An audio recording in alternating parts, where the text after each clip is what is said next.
lampahipun kunjuk panjenengan. Yo. Asik, yuk. Kacukune menika gregengne pamundhut panjenenganipun Kang Mas Kuro. Nggih. Je mari, yuk. Surya Laras. Indonesia.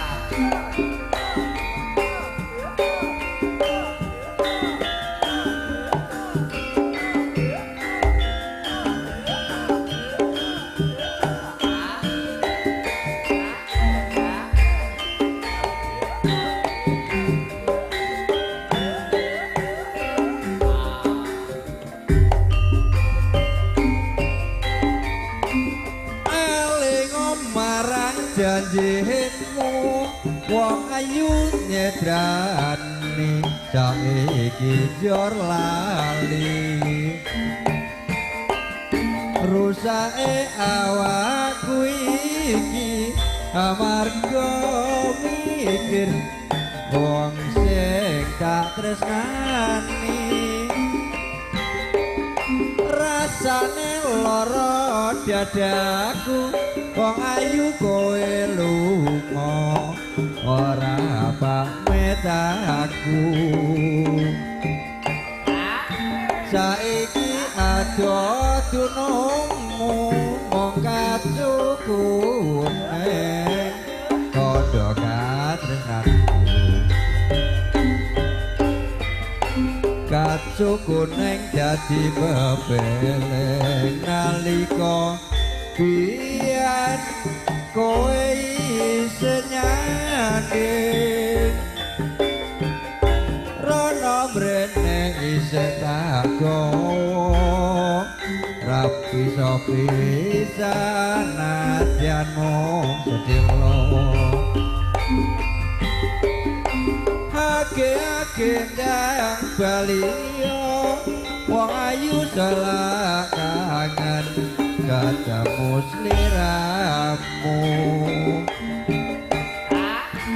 kacuku ning kajan nunggu baliyo wong ayu kumpul karo aku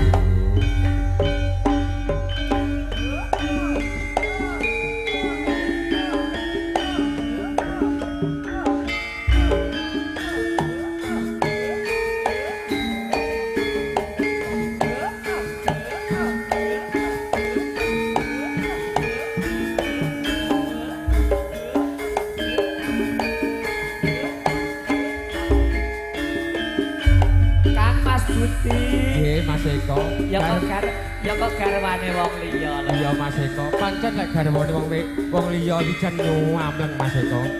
Ya selingan. Ya cocok. Kalapon wong sliramu Mas Londo.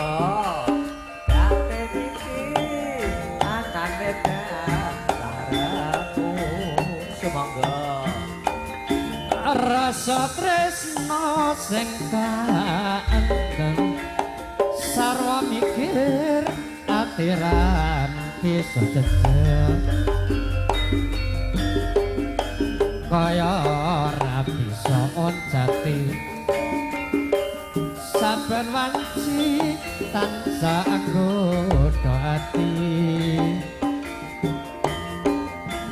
nanging aku wedi bloko pokasane taman loro tresno nadyan adong yen katulu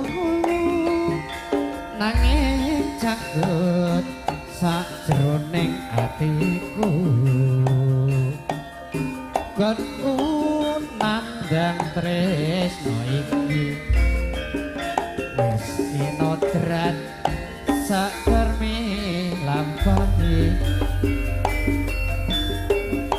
ula sapa mendhet datan omah atiku wis kapelo